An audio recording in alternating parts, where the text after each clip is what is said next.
자, 이제 두 번째 시간을 시작하도록 하겠습니다. 첫 번째 시간에서 여러분들을 좀 요약을 좀 많이 해드렸는데, 요약하는 시간에 비해서 진도는 많이 못 나갔습니다. 근데 이제 사실 중요한 거는 하나를 알더라도 정확하게 아는 게 중요하다 보니까 사실 오늘 오전에 기본반도 좀 진도를 좀 많이 못 나갔습니다. 근데 제가 저번에도 좀 예습을 해오라고 말씀을 드렸는데 예습을 안 해가지고 그러면 계속 진도가 이렇게 늦어집니다. 그러면 사실 이 책 한 권 띄기도 사실 힘들거든요. 그래서 처음에 목표는 한 주에 20문제입니다. 20문제는 10분에 한 문제를 해야 되는데 지금 설명만 하는데 지금 요거 하나, 둘, 셋, 넷, 다, 7개 설명하는데 1시간, 10분 걸렸거든요? 1시간 정도? 그러니까 요약해드리는데 1시간, 한 문제당 10분 정도 들어갔다는 얘기죠. 물론 이따가 저기 가서 볼 때 조금 더 수월하게 나갑니다. 요약이 돼 있기 때문에. 요약을 들은 걸 가지고 다시 보면서 이 부분이 중요한 거다. 나머지는 한번 보시면 됩니다. 근데 이제 요약을 많이 해드리면 여러분한테 도움이 되긴 하는데, 진도가 안 나가면 사실상 학원 입장에서는 합격자가 이제 책 한 권을 띈 거하고 안 띈 거하고 천지 차이입니다. 일단. 그래서 책 한 권을 띌 수 있게끔 좀 빨리빨리 나가야 되기 때문에 다음 시간부터는 여러분들이 조금 더 예습을 해가지고 오셔야지만 됩니다. 왜냐면 제가 이렇게 했을 때 반응이 나오면 빨리빨리 넘어갔는데 안 나오니까 제가 자꾸 더 주입을 해드릴 수밖에 없거든요. 중요하니까. 여기 있는 문제들은 중요합니다. 시험에 나오는 문제니까. 왜? 일단 나왔을 때 써야 되거든요. 한 문제가 나왔을 때. 근데 대충 듣고 넘어가면 못 씁니다. 하나를 알더라도 조금 더 깊숙이 알아줘야지 나중에 이 키워드가 나와줘야지만 여러분들이 점수가 나오니까요. 이번 과정도 마찬가지입니다. GIS, 발변전소, 접지설계, 접지장측정, 변압기보 방식, 열화진단까지만 썼습니다. 왜냐면 제가 보기에 여기까지가 한 15문제 정도 되거든요. 15문제를 나갈까? 라는 식의 중간에 좀 빠진 것도 있습니다. 뭐 켈빈의 법칙이니 고다상 성전 이런 거 뺐습니다. 여러분들이 뭐 기존에도 설명드렸고 그렇게 중요하지 않다 보니까 이따가 책에서 개념 정도만 설명하고 넘어가려고 해요. GIS 같은 거 물어보면 어떻게 되냐? 여기 나와 있는 것처럼 GIS다. 그러면 여러분들 AIS가 있고 GIS가 있습니다. 에어 인슐레이트 기어 스위치 기어고 가스 인슐레이티드 스위치 기어입니다. 가스가 스위치 기어 안에 들어가 있다는 얘기죠. 공기로 절연이 됐냐 가스로 절연이 됐냐 이 차이입니다. GIS로 가스로 절연이 되면 어떻게 하냐? 크기를 축소할 수가 있다는 얘기예요. 경제적으로. 하지만 이제 가스가 들어가다 보니까 콤팩트해진다는 건 결국 가격이 비싸진다는 얘기입니다. AIS는 설치 면적이 크죠. 공기 중에 절연을 해야 되기 때문에. 근데 이제 가격이 비싸지진 않습니다. 왜? 기기 자체의 가격은 싸지는데 설치 면적이 넓어지니까 돈이 비싸지죠. 그래서 이런 것들은 이제 뭐 산등성에 짓는다 이런 것들은 문제가 되지 않습니다. 하지만 도시 안에다 짓는다. 땅덩어리를 크게 못 짓지 않습니까? 명동 한 땅에 한 평에 뭐 1억인데 그걸 100평을 질 수가 있나요? GIS 쓰면은 한 3분의 1로 줄일 수가 있는데 한 300평이면 되는데 예를 들어 1000평이다 그러면 300평이면 되는데 당연히 그렇게 써야 되겠죠. 그래서 그런 때 이제 GIS를 쓰는데 GIS의 성질이 어떻게 되냐? GIS의 특징이 뭐냐? 먼저 개요. GIS가 뭐냐? 그럼 GIS를 쓰는 가스에 어떤 성질 때문에 이런 장점이 있느냐? 그래서 이걸 어디다 적용을 하느냐? 그 다음에 이걸 썼을 때 장점과 단점은 어떻게 되느냐? 그 다음에 향후 어떻게 돼야 되느냐? 이런 식으로 설명을 하면 되겠죠. 여러분들 생각을 하시는 겁니다. 보시면은 GIS에 개요를 쓰고 SF6 가스의 성질에 대해서 씁니다. 전기적인 부분, 물리적인 부분, 이런 부분을 가지고. 그 다음에 이제 GIS 적용을 어디다 하는지. 적용을 할 때 이제 키워드가 뭐가 있었죠? 4글자. 저희가, 팩시, HVDC 할 때 키워드 적용은 어디라고요? 해장연도. GIS에 적용할 때 키워드는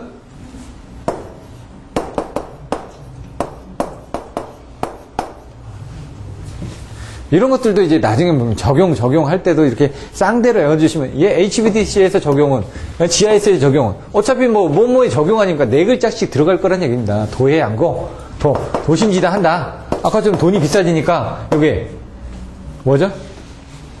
해변 같은데 AIS를 해놓으면 아무래도 부식이 될 거 아닙니까? 예? 근데 GIS를 해놓으니까 안에 가스로 이렇게 돼 있으니까 콤팩트하지 있고 어떤 부분이 좀 적어지니까 이런 부분이 줄어지겠죠. 해안지역이라든가 해변가 뭐 이런 쪽. 그 다음에 얘는 양수발전소. 양수발전소 같은 밑에 이렇게 조그만 지역밖에 없거든요. 구간이 작습니다. 왜냐면 산등성에서 물을 퍼올리고 내려야 되니까 밑에 공간이 적을 거 아닙니까? 그러니까 산 위에 있어야 되니까. 그래서 이런 데 양수발전소. 그 다음에 이 고는 고전압. 높은 쪽에. 대기관계통. 왜냐면 아까처럼 축소를 해서 튼튼하게 만든다는 거. 뭔가 좋으니까 값이 비싸다는 거는 뭔가 튼튼하다는 얘기거든요. 그런 쪽에.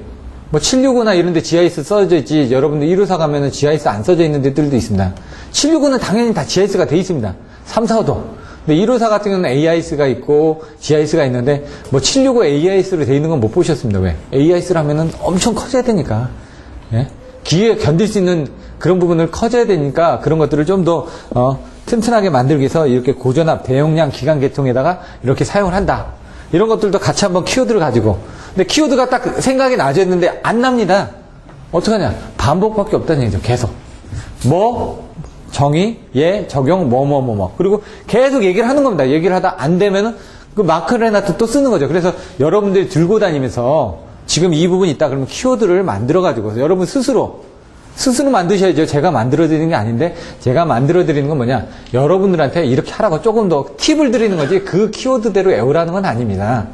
근데 제가 외웠던 키워드들은 전부 다 여러분들 모범 답안이 대부분 그런 순서대로 돼 있으니까 그런 키워드로 외워놓으면은 여러분들이 반복하다 보면 자연스럽게 외워지고 그러다 보면 모범 답안을 쓰실 수 있으니까 자꾸 그 키워드로 제가 반복을 해드리는 거지. 아까 여러 가지 내용들이 나오지 않습니까? 극간초라고 얘기하시는 분도 있고 광극초라고 얘기하시는 분들도 있고 다 틀립니다. 여러분의 키워드로 외워주셔야 된다는 얘기죠. 자꾸. 저도 자꾸 바꿉니다. 또. 하다가 이게 괜찮다 그러면 또 바꾸기도 하고. 왜냐면 그게 제 입맛에 맞으니까. GIS의 장점. 책에 있는 거하고 좀 틀립니다. 근데 제가 옛날에 외웠던 거는 유기주 안 건 고로 외웠습니다. 유기주 안 건 고에서 장점 뭐냐? 유지보수가 간단하다 이거죠. 근데 이게 또 이게 단점이 될 수도 있습니다. 나중에 보시면 유지보수가 간단하다. 그다음에 기기 설치 면적이 축소된다.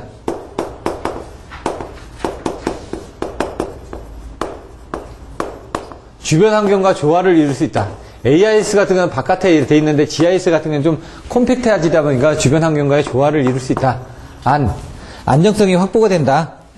왜? 충전부가 밀폐가 되니까. AIS 같은 건 손이 닿는데 있죠.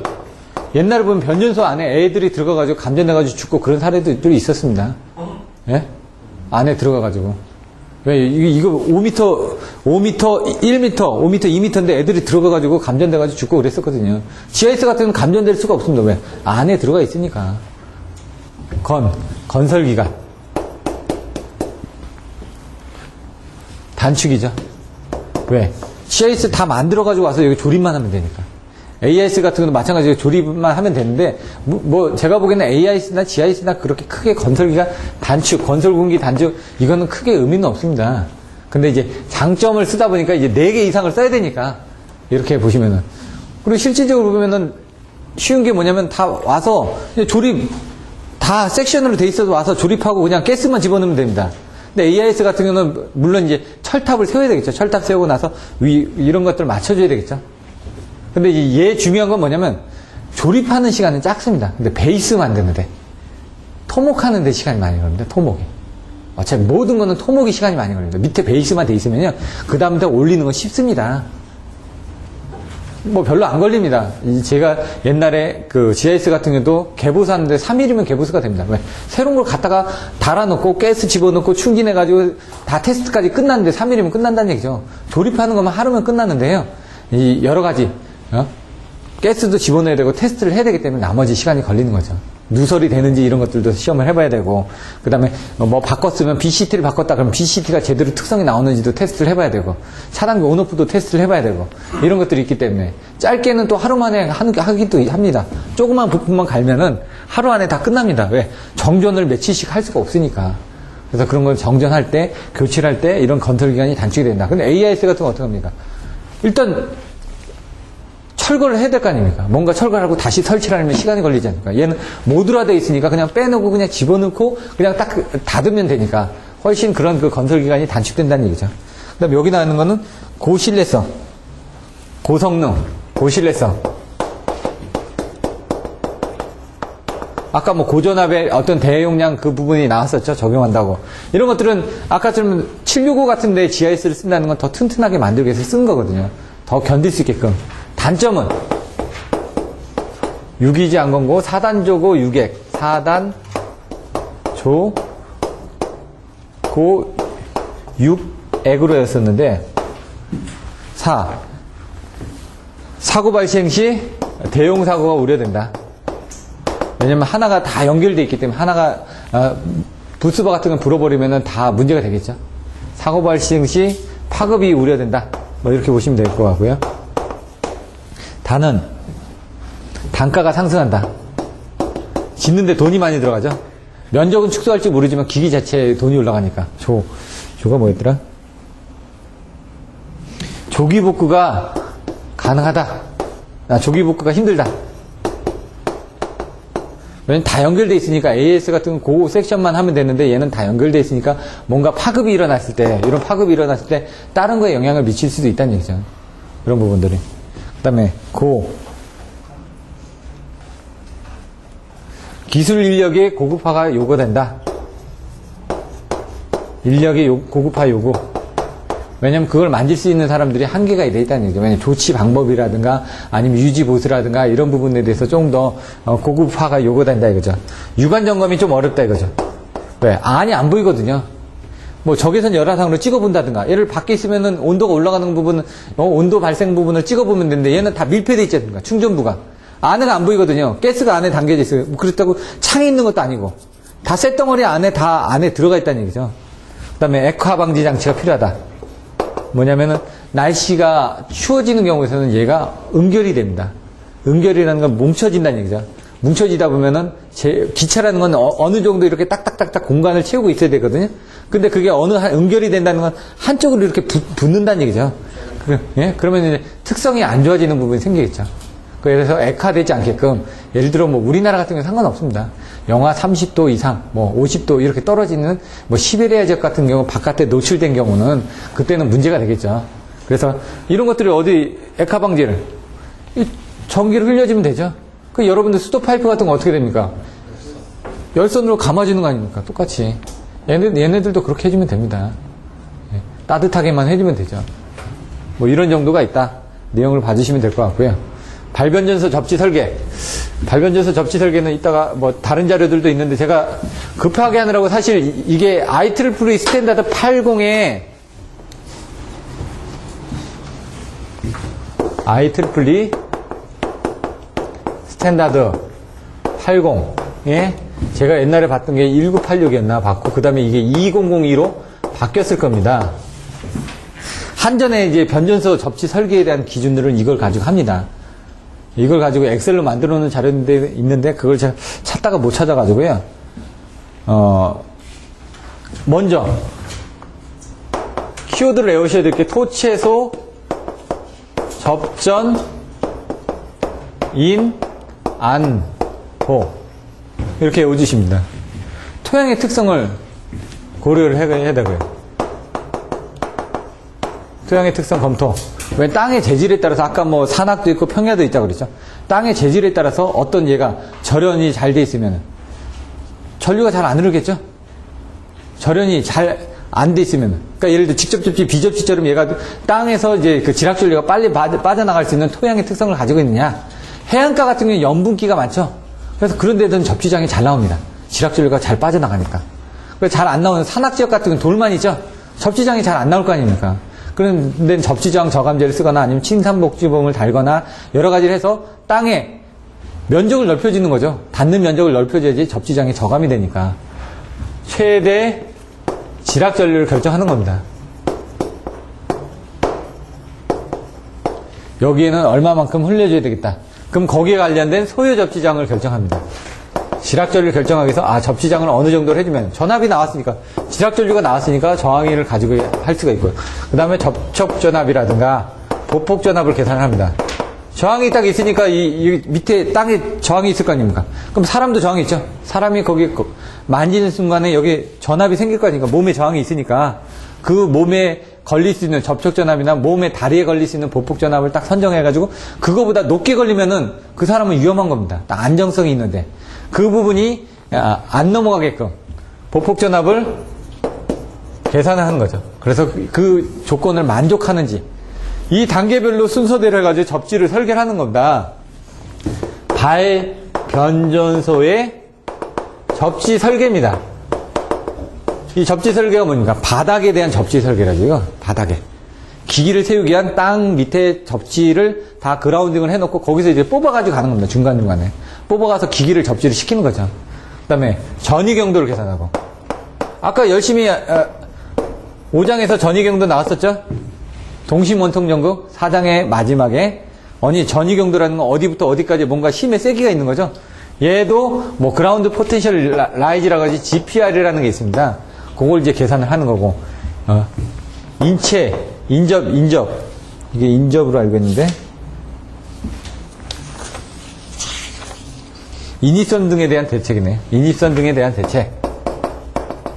그 다음에 안정성을 검토하고 보완을 한다. 이렇게 되어 있습니다. 보완. 해가지고 다시 검토한다. 이런 식으로 여기서부터 가고 하다가 문제가 생기면은 뭐 중간에 어느 단계로 가서 다시 가가지고 보완을 이렇게 하게끔 되어 있다는 얘기예요. 나중에 계산해서 뭐 어느 전압보다 적게 나왔다. 그럼 문제가 되죠. 이걸 크게 나오게끔 앞으로 돌아가서 어디부터 이렇게 계산해 나가야 될지를 봐주신다는 얘기죠. 여기 엑셀로도 나온 게 있고요. 여기서 여기 기준이 바뀌었는데 바뀐 게 뭐냐면 지락전류 분류계수가 있습니다. IG는 0.6으로 바뀌었거든요. 그게 뭐냐면 그 가공지선에 내가 쳐가지고 이게 변전소를 통해서 이렇게 들어올 때 얘쪽하고 얘쪽으로 분류되는 그 개수를 몇 배로 할 것이냐, 몇 프로를 할 것이냐. 그게 0.6으로 이게 바뀌었습니다. 지락전류 분류계수가. 그게 여기서는 내용이 제대로 안 나와 있을 겁니다. 여기는. 근데 이제 한전 쪽에 가서 보시면은 한전 쪽에 IEEE 스탠다드 80에서 요걸 지금 엑셀로 제가 다 만들어 놓은 게 있습니다. 그걸 보시면은 잘 나와 있는데 그거는 제가 다음 시간에 한번 찾아가지고 지금 오늘 못 찾았는데 다음 시간에 찾아서 한번 보여드리겠습니다. 그냥 직접 한번 보는 게 나으니까. 근데 이제 그거를 보시면은 왜 이렇게 외워야 되는지 그런 것들이 보여집니다. 이따가 보여드릴 거는 여기에 접지 쪽에 대한 것들을 또 설명드릴 때 IC 기준에 의해서 LV 접지.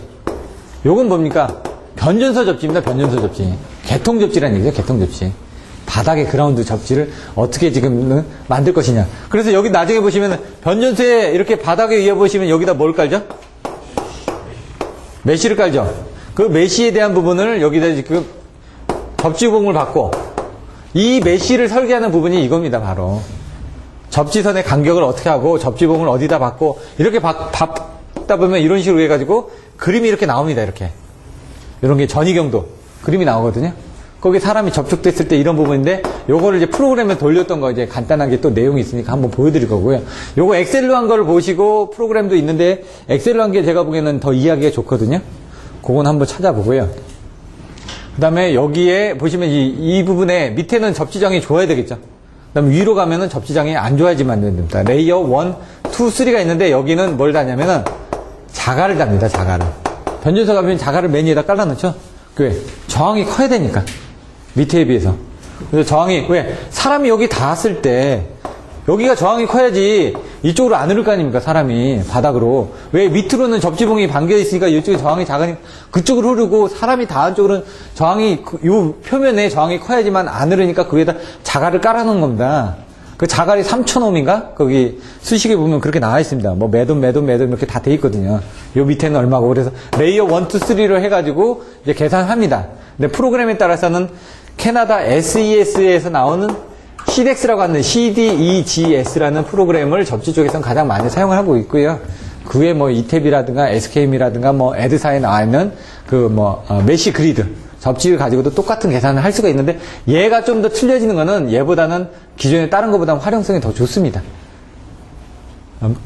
뭐가 좋냐? 레이어 같은 경우도 얘는 뭐 직사각형밖에 안 됩니다. 근데 얘는 이런 식으로 이제 뭐 틀린 것도 할 수가 있고 그런 활용성이 좀 더 좋아지는 겁니다. 면적 같은 것도 실제 부분을 다 넣어줄 수가 있고요. 여러 가지 계산을 해주시는데 얘가 요거 프로그램만 6천에서 1억인데요. 매년 한 1,000만 원 이상씩이 나갑니다. 유지 비용이. 그러니까 이걸 쓸 수 있는 데들은 별로 없죠. 접지만 전문직을 하는데 예를 들어 여러 가지가 있었는데 옛날에 한국 엑사이티라고 들어보셨나요? 엑사이티? 통신회사 쪽에 이렇게 하는데 엑사이티라는 그 접지봉을 하나를 가지고 나왔습니다. 접지봉을 한 번 박는데 얼마나 들까요? 하나 박는데 탁 치면 억 하더라 이거죠. 억 들어갑니다. 억. 그렇게 해서 했었습니다. 엑사이티에서. 왜? 접지장을 저감하기 위해서. 다른 거 없습니다. 펠라이트 해가지고 여기 하나 뭐 접지봉 꽂아놓고요. 뭐 접지장 저감제 같은 거 넣고 하는데 뭐 접지장이 뭐 10년 뒤에도 변화가 없다 뭐 이렇게 해가지고 나왔었습니다. 얘네들이 이름이 지금 NPL인가? 노이즈 프리미어 랩인가? 뭐 상호명은 그런데 그냥 참고적으로 알아두시라. 나중에 실무를 하시다 보면 여러분들이 또 이런 것들이 필요할 수도 있으니까 여기에 지금 금정역 뒤에 거기 있습니다. 자기네 빌딩 사가지고 갔거든요. 한 60억인가 주고 빌딩을 하나 사가지고 갔습니다. 그래서 얘네들은 접지만 주로 하는 데들입니다. 주로. 이런 업체들. 아무래도 전문성이 있죠. 접지봉 하나 박는데 1억, 2억 박으니까 통신사 같은 경우는 기지국 같은 경우는 접지가 잘 나와야 되거든요. 왜 번개가 많이 치니까 빨리 대지로 안 빠져주면 그 기기 쪽에 영향 미치지 않습니까? 그런데 돈 들어도 해야 된다니. 왜? 산에 있으니까. 산에서는 접지장이 잘 안 나온다면서요. 근데 이제 사고가 났을 때 저희들이 알고 있는 요것들도 보시면은 그 기지국들 있죠? 제가 옛날에 기지국도 진단하러 다녔거든요. 기지국들이 우리나라에 이제 많이 있는데 기지국도 만들 때 보시면은 벌집이 육각형으로 돼 있죠? 이게 가장 이상적으로 집을 지을 수 있는 공간이랍니다. 이게 낭비가 없이. 기지국도 이런 식으로 이제 배치를 교차적으로 합니다. 그래야지 가장 합리적으로 세울 수가 있으니까. 기지국 하나의 반경이 뭐 5에서 10km 된다고 하는데 사실상 그렇게 안 되는 경우도 있습니다. 그건 이제 어떤 세기를 어떻게 썼냐, 출력이 어떠냐에 따라서 10km도 가고요. 출력이 약하면 뭐 5km밖에 안 가기도 합니다. 이런 데들 보시면은 다니다 보면은 건물 같은 데 위에 이렇게 안테나 같은 거 서 있죠. 그 안에 보시면 기지국이 있습니다. 안에 뭐 있냐, UPS 설비 있고요. 거기 조그만 정리장치들이 있습니다. 그냥 그런 것들이 있는데 거기에 이제 한 개 회사만 있는 게 아니라 여러 개 회사가 같이 모여 있습니다. 사실 기지국 같은 데 오면 컨테이너 박스 안에다가요 이제 안테나 선 하나 달고요. 거기서 다 중립해서 하는데 이제 안테나가 틀립니다. 이렇게 방향성이 있고요. 돌아가서 다 보는 게 있고 이렇게 앞으로 이렇게 튀어나온 건 그 방향만 보는 겁니다. 그런 것들은 이제 방향을 여러 대로 다 돌려서 달아줘야죠. 그런 게 있고 이제 방향성이 없는 무배향성은 이렇게 하나만 달면 전체적으로 다 돌아가는 거고요. 대신 이제 걔는 출력이 약하죠. 이런 것들. 그 주파수 때 틀려지는 것들. 걔네들을 혼용을 합니다. 이런 것들도 있고요. 이런 것들은 이제 참조적으로 한번 알아주시면 될 것 같고요. 나머지 여기 부분에 대해서 접촉 전압과 보폭 전압을 생각할 때 이게 나중에 생각하시면은 접촉이 됐다. 잠깐만요. 접촉이 되면은 사람이 이렇게 있죠? 건물에 접촉이 됐습니다. 예? 그럼 이제 저항을 딸 때, 여기서 보시면은 몸의 베이스에 대한 저항 하나, 다리에 대한 저항 두 개, 이렇게 해서 3등분으로 이제 생각을 하시면 됩니다. 이렇게 몸하고 다리하고. 근데 얘가 이렇게 닿는 순간 이쪽에 하나가 나오겠죠? 이렇게. 얘 부분 딱 보시면 얘 닿았다. 닿았을 때는 어떻게 되냐? 요게 이제 다리가 붙었으니까 이렇게 하나로 되고, 여기 하나 가서 여기 두 개 있고, 그림을 그리면 하나, 여기 하나, 여기 하나, 여기가 푸트, RF, 여기가 RF, 여기가 RB, 이런 식으로 여기서 가는 거죠, 병렬로. 그리고 이 옆에 또 뭐가 있느냐, 여기 또 가면 여기에 또 저항이 가는 겁니다. 여기 밑에 저항이 하나 오겠죠, 여기하고 또 저항이 하나 있어서 이렇게 가겠죠. 그럼 여기 저항이 두 개가 온다는 얘기죠. 여기다 저항이. 그 두 개가 오는 부분이 그림을 그리면은 얘하고 병렬이 되고 여기에서 병렬로 이렇게 또 간다는 얘기죠, 그림이. 여기하고 여기하고. 왜? 얘하고 병렬하니까 이렇게 하나가. 그러니까 얘하고 얘가 병렬이고 얘부터는 이 대지로 가니까 여기 하나. 그러니까 요거를 잘 생각하시는 게 몸 하나고 다리 두 개가 있다고만 생각하시면 됩니다. 접촉했을 때는. 그럼 밑에다가 다시 그려보면 접촉을 안 하고 보폭을 할 때 몸하고 다리하고 보폭으로만 할 때는 다리 사이에 여기 저항이 하나 또 오겠죠. 손을 안 댔으니까 여기 손을 안 댔으니까 뭔가 하나 생겨야 될 거 아닙니까. 얘는 요걸로 이제서 생겼는데 얘는 안 달았으니까 여기다 하나 생긴다는 얘기죠. 그리고 여기서 요 사이에 하나 생기고 여기서 하나 생기고. 그러면 이제 자세히 보시면 이제 요게 등가회로가 틀려집니다. 얘 같은 건 어떻게 되냐? 하나 둘 셋에 하나 두 개가 병렬이고 여기 부분이 옆으로 간다는 얘기죠. 그러면 얘는 직렬이 되는 겁니다. 이렇게. 그럼 이걸 다시 그러면 하나 둘 셋 여기 하나 둘 그리고 여기에 이렇게 돼 있었던 거죠. 이걸 옆으로 돌리면은 이렇게 되죠. 근데 얘는 이렇게 갔다가 이렇게 되니까 얘는 직렬이 되죠. 그러면 하나, 둘, 세 개인데 여기 몸에 걸리는 여기에 뭐냐? 이게 바로 보폭전압입니다. 다리 사이에 걸리는 전압. 여기가 보폭전압이고 접촉전압이라는 건 여기서 몸하고 여기 사이에 다 걸리는 부분이죠. 여기. 그게 뭡니까? 여기 걸리는 전압하고 똑같죠. 요게 접촉전압이 되는 거죠. 요게. 보폭전압은 여기 하나인데 요 세 개를 같이 걸린 거하고 전압이 같이 걸리죠. 그러니까 얘하고 얘가 병렬로 되는 거고 얘는 얘하고 하나, 두 개가 또 병렬이 되는 거죠. 그러니까 회로적으로 틀려지죠. 그 내용들이 이제 보여지는 겁니다. 그러다 보니까 뭐 1.5 로에스인데 어떤 건 2를 곱하고 어떤 건 3을 곱해가지고 뭐 6 로에스가 나오고 1.5 로에스가 나오고 이렇게 되어 있습니다. 3 로에스에 2분의 1을 하게 되면은 이제 나중에 보시면 3 로에스인데 얘가 반으로 나눠지면은 1.5 로에스가 되고요. 3 로에스인데 두 개로 곱해지면 6 로에스가 나옵니다. 하나는 6 로에스고 하나는 1.5 로에스가 나오는 거죠. 하나는 곱해지니까, 하나는 나눠지니까. 그거는 요 그림을 보고 이제 보시면 됩니다. 나중에. 나눠지는 부분, 곱해지는 부분. 그거는 이제 자료들을 보고 설명드릴 거고요. 접지장 측정. 이건 뭐 EPC로 해가지고 측정을 합니다. EPC 해가지고. 근데 이거를 네 개로 하는 게 워너의 사정급법이고요. 그걸 세 개로 하는 것들이 코올라시 브릿지법입니다. 코올라시 브릿지법과 워너의 사정급법이, 웨너의 사정급법이 차이가 나는 게 뭐냐면, 웨너인데요. 웨너. 보통 여러분들 접지장기 쓰는 게 그냥 세 개만 넣습니다. 왜냐면 이렇게 해가지고 여기 E, 여기 P, 여기 C라는 단자가 있어가지고 하나 접지를 잡고 그 다음에 이렇게 두 개를 잡아서 측정을 해가면서 여기 구간 이렇게 잡고 그 다음에 여기서 이렇게 잡고 그 다음에 여기서 이렇게 잡고 여기 구간 10m, 20m, 뭐 30m 해가지고 100m까지 이렇게 늘려가면서 측정을 해보니까 어떻게 되더라? 접지장이 이렇게 올라가더라. 간격을 가지고. 그러면 이제 평균 되는 부분이 여기가 어디쯤이냐? 요게 61.3%다. 그때 이제 접지장 부분이 균등하게 나오더라. 이걸 찍어보니까. 그래서 여러 구간을 찍어봤을 때 요게 이렇게 균등하게 나오니까 요걸 접지장으로 이제 측정을 하는 게 이제 건축전기에서 접지장입니다. 여기. 근데 여러분들이 이제 발성배전에서는 아까 변전수의 접지 설계 부분이 주고요. 여기서 웨너의 사정급법은 이 세 개가 아니라 네 개로 하는 겁니다. 그냥. 여기다 전압, 여기다 암페어 해가지고 암페어 올리고 전압 걸고 요걸 똑같이 이런 식으로 이제 그려 나가는 건데 얘는 4개를 썼다는 얘기고요. 일반적으로 쓰는 거는 3개를 썼다는 얘기고요. 코올라시 브릿지법은 뭐냐? 3개를 썼는데 어떻게 했냐? 삼각형으로 썼다는 얘기입니다. 삼각형으로.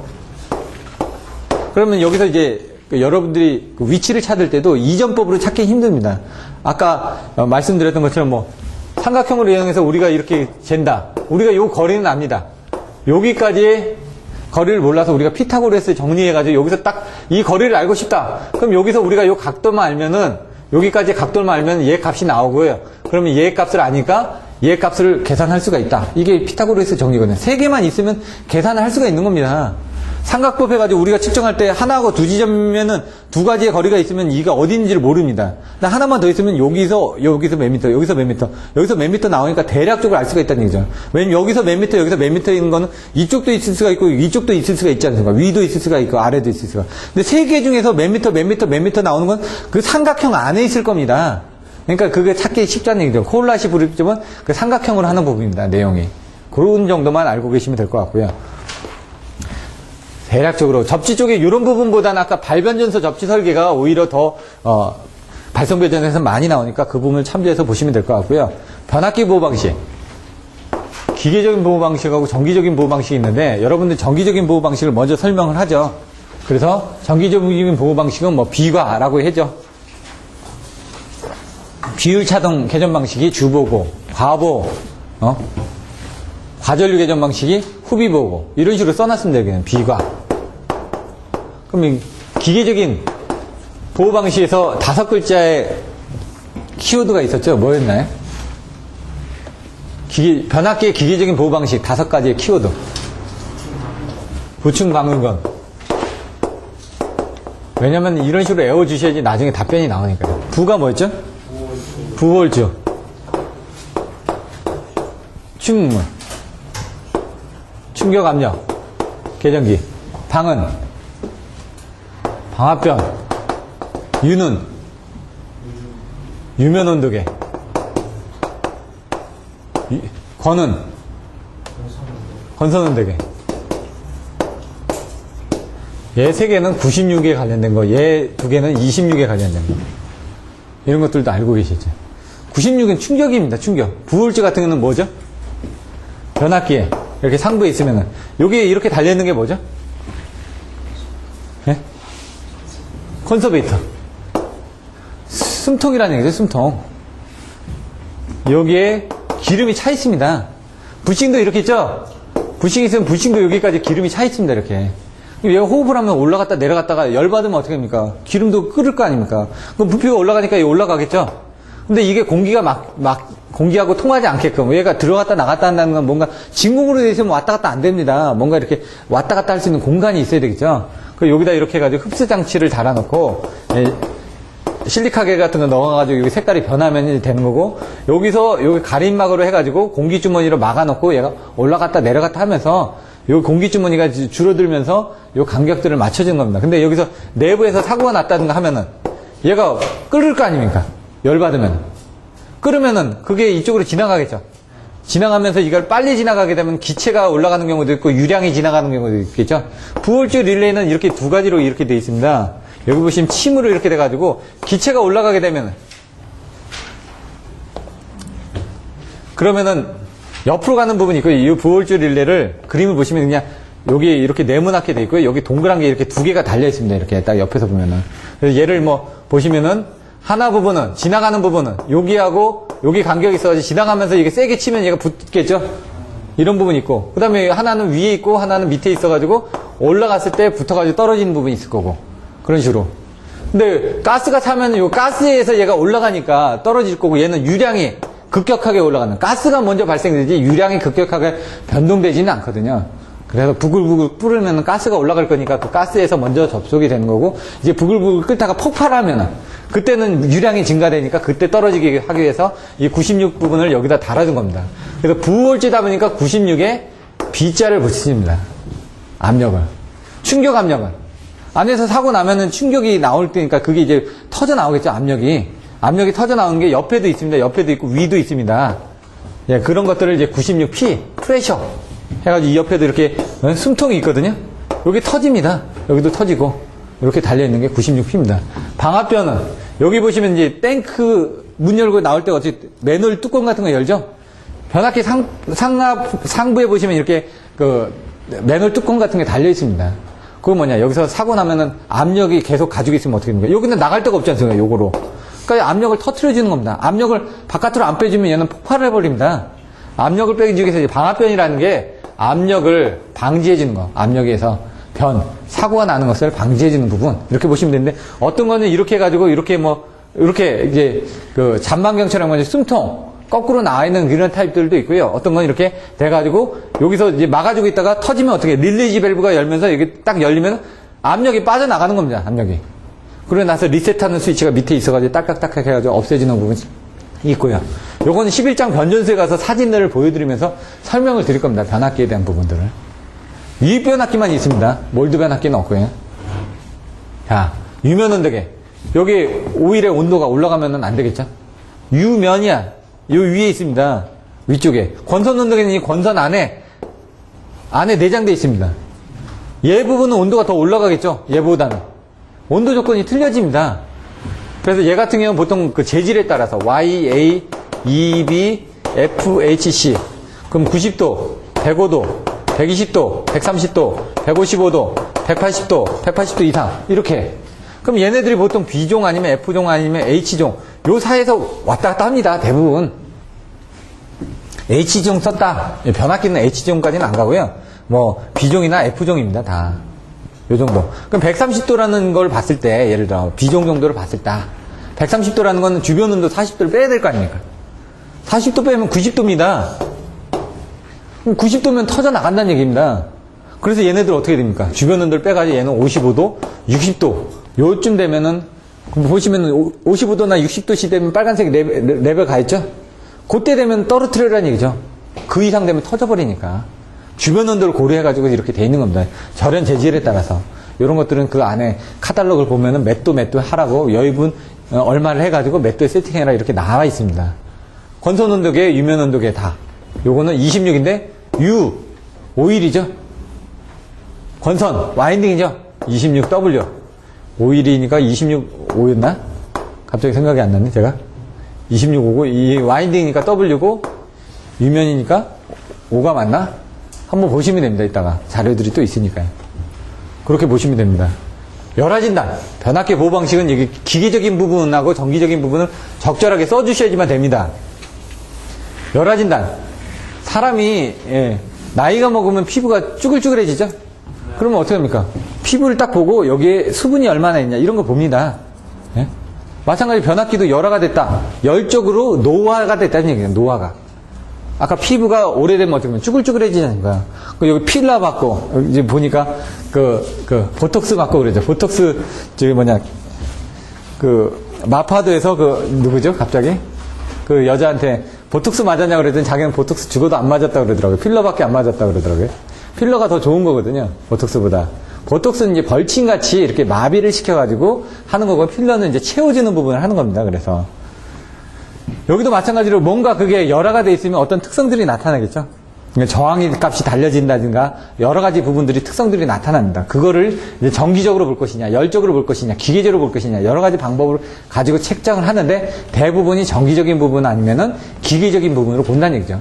열적 같은 경우는 끄집어내서 봐야 되는데 보기 힘들지 않습니까? 그래서 사선 상태에서 진단, 활선 상태에서 진단으로 나눠지는 겁니다. 사선 상태에서 죽여놓고 메가를 때린다든가 절연 저항을 본다든가 아니면은 뭐 유전정제법을 해가지고 절연의 R하고 C에 대한 요런 범위 요게 많이 가면 갈수록 이제 노화된 거거든요. 여기 부분이 C 성분이 반대인가? R 성분인가? 이렇게 해가지고 여기 부분이 늘어날수록 탄델타가 요거분의 요거거든요. 요게 커진다는 얘기입니다. 탄델타는. 요거분에 요게 커진데 사실 사인 델타로 해도 되는데 왜 탄 델타로 하냐? 요거는 계산하기 힘들거든요. 시시각각 변하니까. 얘는 딱 기준이 돼 있지 않습니까? 얘 얼마라는 게 나와있죠. 그러니까 얘하고 얘는 계산하기가 편하거든요. 그래서 탄 델타를 쓰는 겁니다. 아까 우리가 ES, ER 여기 부분이나 요거나 같다라고 봤죠? 왜? 이 차이가 워낙 작으니까 이거나 이렇게 봤을 때 이거나 근사적으로 돼 있지 않습니까? 이거 무시하더라도 여기만 딱 더하면 여기까지나 돌아보면 뭐 차이 나요? 요만큼? 차이 없죠? 그래서 탄델타 부분은 요거분에 요걸 보냐 큰 차이가 없다는 얘기입니다. 요거를 보는 거니까 요 크기나 요 크기를 보는데 사인 델타로 보냐 사인 델타는 요거분에 요거거든요. 요거분에 요걸 보나 큰 차이가 없다는 얘기입니다. 그래서 유전정렬부에서는 탄델타를 씁니다. 뭐 사선 상태 진단, 활선 상태 진단 이런 내용들이 나와 있으니까요. 그런 것들은 또 살펴보시면 될 것 같습니다. 시간이 좀 많이 지나가지고 요약 부분은 요 정도로만 하고 그 다음에 이제 교재로 들어가서 내용들을 한번 보겠습니다.